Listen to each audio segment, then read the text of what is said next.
There is a moment that many people in narcissistic relationships eventually experience. It doesn't happen during a fight. It doesn't happen when they raise their voice. It happens quietly. One day, you look back at the entire relationship, and something begins to feel painfully clear. You realize that for years you were trying to build a relationship, while the other person was only managing control. And the hardest part of that realization is not anger. It's grief. Because you slowly understand something you didn't want to believe. The love you thought you were building may never have truly existed. The beginning. When everything felt real.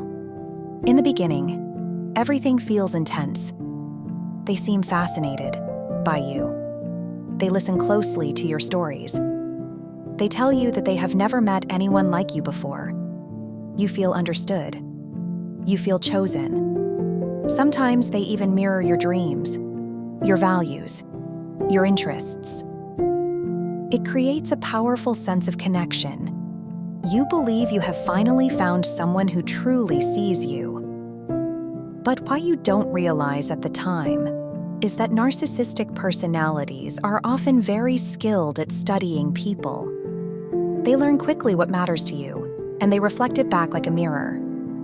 Not because they share it, but because it creates attachment. The slow shift. Then something begins to change. It rarely happens suddenly.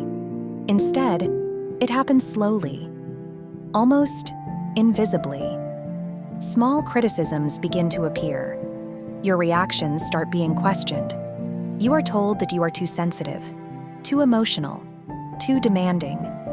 Conversations that once felt warm now leave you confused. You start explaining yourself more. You start apologizing more. You begin trying harder to restore the harmony that existed at the beginning. But somehow the harmony never fully returns. Instead, you find yourself working harder and harder just to keep the relationship stable. The confusion. This is where the real psychological trap begins.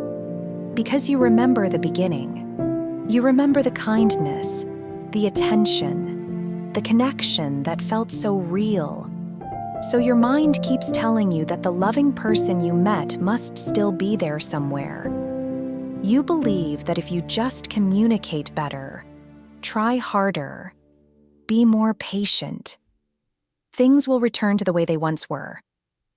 And this hope can last for years. The emotional cost.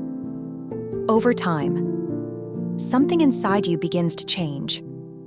You become more careful with your words. You start avoiding certain topics. You begin watching their moods closely. Your confidence slowly fades.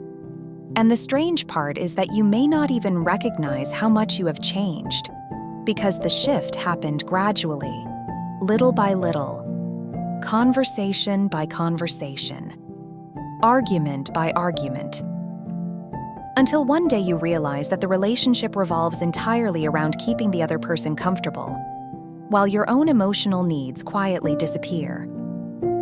The moment of realization. Then one day something happens. It might be a conversation, a moment of indifference, a cold response when you needed support.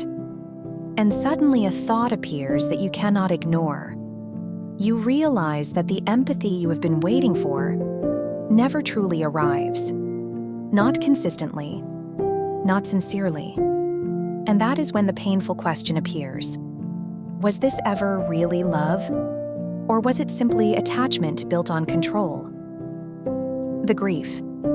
This realization can feel devastating, not only because of what you experienced, but because of the years you invested believing in something different. You may grieve the person you thought they were. You may grieve the future you imagined together. But the deepest grief often comes from realizing how long you ignored your own pain while trying to preserve the relationship. Closing reflection. The moment you realize the narcissist may never have truly loved you is incredibly painful. But it is also the moment clarity begins. Because once you see the pattern clearly, you begin to understand something important. You were never difficult. You were never too emotional. You were simply asking for the kind of care and empathy that healthy relationships naturally provide. And the truth is this: real love does not require you to slowly disappear in order to keep it.